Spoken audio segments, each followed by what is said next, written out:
في فيديو النهاردة هنحضر البريوش من ألذ وأسهل المعجنات اللي ممكن تجربوها. طريقة تحضير سهلة وبسيطة وناجحة مع المبتدئين. ببيضة واحدة وكيلو دقيق هنحضر تشكيلة معجنات غاية في الجمال، ريحتها بجد هتملى البيت خير.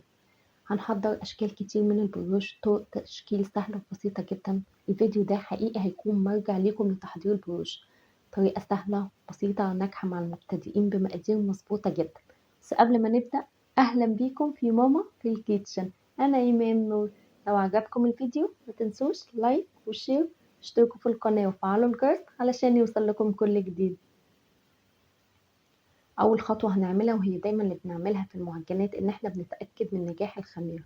هنضيف مغلف من الخميرة وهنضيف عليه معلقتين كبار من السكر، معلقتين كبار من المية الدافية، وهنقلبهم لحد ما السكر يدوب تماما، وهنغطيهم لمدة 5 أو 10 دقايق لحد ما نتأكد من نجاح الخميرة. المية تكون دافية مش سخنة علشان الخميرة ما تبصش معانا. وهبدأ دلوقتي في تجهيز المواد الجافة. كيلو من الدقيق، الدقيق ده أنا نخلته كويس متعدد الاستخدامات. ضفت عليه نص كوباية من السكر، معلقة صغيرة من البيكنج باودر، ومعلقة صغيرة من الملح. وهقلب المكونات الجافة مع بعض كويس جدا علشان خاطر يكونوا مزيج واحد والملح يتوزع في كل أنحاء الدقيق. وهضيف كمان حبة بيض واحدة بدرجة حرارة الغرفة. أظن مكونات اقتصادية جدا. كوباية من اللبن الدافي وكوباية من المية.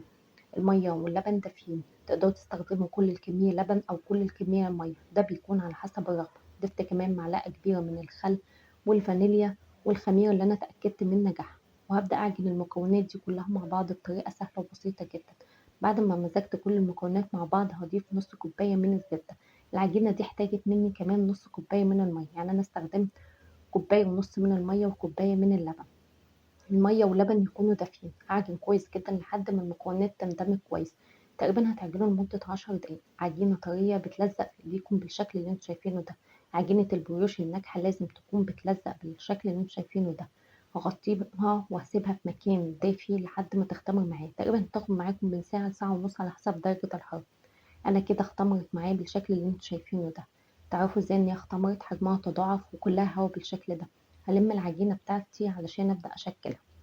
أنا هقسم العجينة بتاعتي دي لاتنين علشان أقدر أتحكم فيها، وهشكلها على شكل كرات. الكمية دي هتعمل معاكم تقريبا من 24 ل30 قطعة على حسب الحجم اللي انتوا هتعملوه. أنا هقسم العجينة دي وأبدأ كل جزء أقسمه لكرات. أنا حجم الكرات اللي أنا عملتها كانت 90 جرام. لو حابين إن الكرات كلها تكون بنفس الحجم بتوزنوهم بالميزان. لو مش فارق معاكم اعملوهم كده بالتقريب على حسب الوزن اللي انتوا بتحسوه في ايديكم.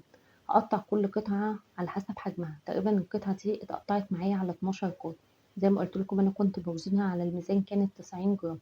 هبدأ أعملها بشكل دائري بشكل كرات بالشكل ده، وأخلص كل الكمية وبغطيها. ودي خطوة مهمة جدا إن انتوا لازم تغطوا العجين بعد ما تشكلوه. هبدأ دلوقتي في التشكيل وهاخد أول قطعة أنا عملتها على الشكل الداخلي اللي هو كان من تحت اللي مش مظبوط قوي. تبدأوا تفردوا العجينة، وده أول شكل إحنا هنعمله. هبدأ أفرد العجينة بإيديا بطريقة سهلة جدا بشكل طولي. تقدروا تفردوا العجينة دي بمعلقة صغيرة من الزبدة. أنا هفردها معاكم بطرق مختلفة علشان تجربوا أشكال مختلفة. فردتها بشكل طولي بالشكل ده، وضفت مكعب من الشوكولاتة وهقفل على الشوكولاتة كويس جدا. هلف رول وأقفل كويس عليها. وهبدأ أعمل تقطيعات في باقي العجين في طرف العجين بالسكينة أو بقطعها زي ما تحبوا، الأداة المتوفرة عندكم. هتقطعوا أشكال رفيعة بالشكل ده. تقطيعات في العجين هيديكم شكل جمالي حلو جدا. في الفيديو ده هتشوفوا أشكال كتير جدا للبروش بنفس طريقة التشكيل. بتفرق بس خطوات بسيطة جدا هي اللي تختلف معاكم فيها النتيجة. قطعت العجين بالشكل ده وبلفه، وبتكون جاهزة معايا بشكل لذيذ جدا. تقدروا كمان تحشوها جبنة مش بس شوكولاتة. في الخطوة دي هعمل الشكل التاني. زي ما بوريكم من الجهة اللي مش مظبوطة قوي بنبدأ نفرد علشان خاطر اللي تكون على الوش ودي اللي هتكون جوه العجين ومش هتبان. هفردها المرة دي بشكل دائري. هفردها بإيديا بطريقة سهلة جدا. لو عايزين الفرد يكون أسهل بمعلقة صغيرة من الزبدة بدرجة حرارة الغرفة بتبدأوا تفردوا. أنا جبت بالفرشة كده وببدأ أفرد. كمان أنا كملت فرد بالفرشة، يعني الفرد سهل جدا. لو حابين تستخدموا الشابة ممكن كمان تفردوا بكوباية متساوية عندكم. الفرد ده سهل جدا. وهبدأ أقطع العجين وبسيب الأطراف متصلة. أنا بعمل تقطيعات في العجين بالشكل ده. حجم التقطيعات دي هو اللي هيفرق معاكم في الشكل النهائي. التقطيعات دي كانت عريضة شوية علشان تديني شكل مختلف عن باقي الأشكال اللي أنا هجهزها. قطعته بالشكل ده وهبدأ ألف رول من الطرف. من على الجنب كده وهتلفوه رول بالشكل ده، يديكم شكل وردة لذيذ جدا.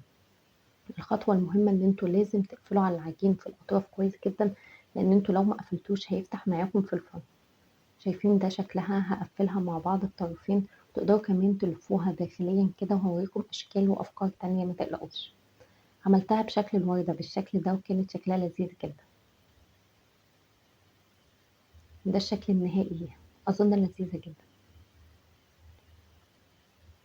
فردت قطعة تانية بشكل دائري بنفس الشكل، وهبدأ اعمل تقطيعات، بس التقطيعات كانت اعرض شوية، ده برضه هيديني شكل مختلف تماما.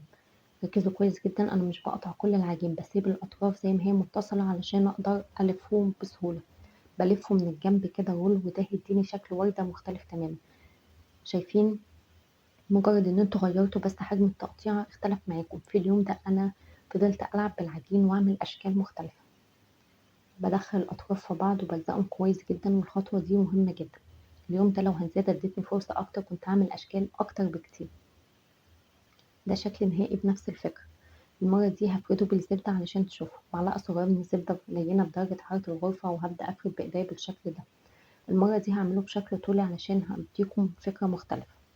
هفرده بشكل طولي بطريقة سهلة جدا زي ما انتم شايفين كده، وهبدأ ألفه رول زي ما انتوا بتلفوا أي شيء كده، كأنكم بتلفوا فينو، بتلفوا أي حاجة رول بالشكل اللي انتوا شايفينه ده، نفس طريقة لف الفينو. بنلفه على بعض رول، وحاولوا تكون الرول يكون صغير علشان خاطر الطبقات دي بتساعد ان هو يكون هش اكتر. كمان بقفل العجين كويس جدا، وبأكد عليكم ان لازم نقفل على العجين كويس جدا علشان ما يفتحش معانا.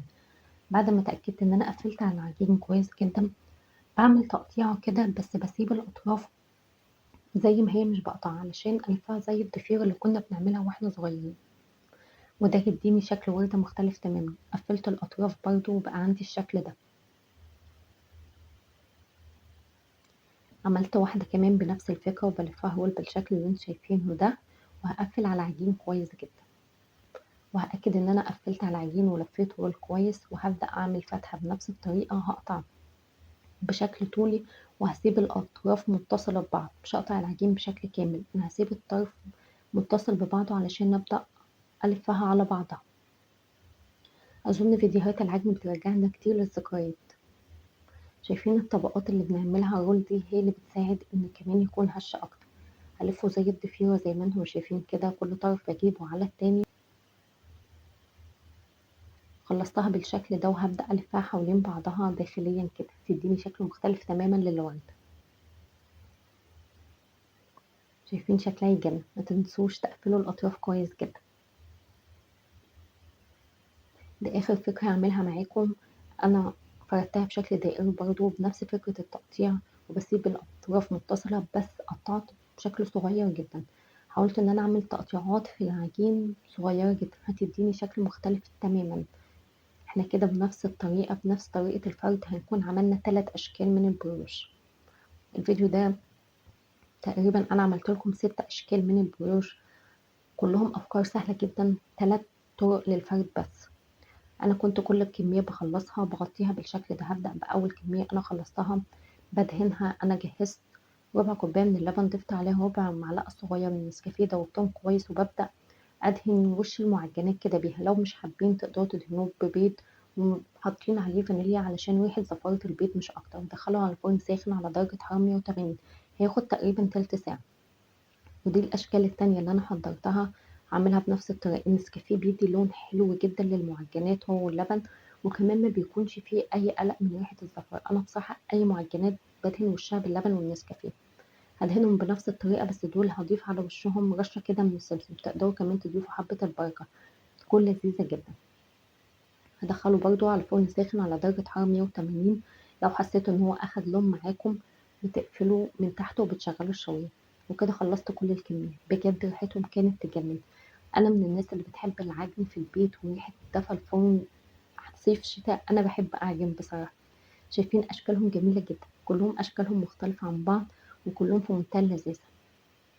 شايفين الشكل ده؟ حبيته جدا. شكل الضفيرة ده أظن بيفكرنا بحاجات كتير كنا بنشتريها زمان. الشكل ده برضه مختلف، وكان بنفس طريقة التشكيل، تقطيعات بس هي اللي كانت بتفرق حجمها، ادتني شكل مختلف تماما. الشكل ده برضه مختلف جدا.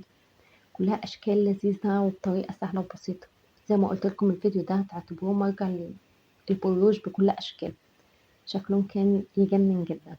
كمان المحشية دي كانت حلوة. على فكرة المعجنات دي أنا كنت سبتها بردت تماما تقريبا أكتر من 5 ساعات، ولسه محافظة على طراوتها وما كنتش احتفظت بيها ولا قفلتها خالص، مجرد ان انا غطيتها مش اكتر من كده. شايفين هشة وطرية جدا، وكانت طعمها يجنن. ريحتها بجد كانت خطيرة، درجة هشاشانها عالية جدا وطرية جدا. الولاد عجبتهم جدا من قد ايه هي هشة وطرية، ومش بس كده كان طعمها جميل جدا. حاولوا تصاحبوا الفرن بتاعكم وتعرفوه، اتبعوا على الخطوات اللي انا قلتها لكم. عجينة البروش بتكون طرية وبتلزق. الفرن ساخن على درجة حرارة 180. لو حسيتوا انه استوى من تحت واخد لون واستوى بس ما اخدش لون من فوق، شغلوا الشواية ياخد لون علشان ما ينشفش معاكم. كل دي حاجات بتفرق في النتيجة النهائية للمعجنات. اشكالهم بجد كانت تجنن، طريقة سهلة وبسيطة. ما أظن ما فيش أي تعقيد في طريقة التحضير. كل المكونات بتضيفوها على بعض، كل المكونات لازم تكون بدرجة حرارة الغرفة علشان توصلوا لنتيجة بروج بجد تجنن. طعمهم كان خطير. المعجنات كمان اللي كانت محشية دي تقدروا تحشوها جبنة، تقدروا تحشوها بسطرمة، أي لحوم جاهزة، كل ده هيفرق معاكم. تقدروا تبدعوا في الأفكار. الفيديو ده أنا اشتغلت في أفكار كتير، معنى أصح أنا لعبت بالعجين كتير علشان أخرج بالأشكال دي. شايفين الشكل بجد كان يجنن. اتمنى الفيديو يكون عجبكم، ومتنسوش لو عجبكم الفيديو لايك وشير، اشتركوا في القناة وفعلوا الجرس علشان يوصل لكم كل جديد. السلام عليكم.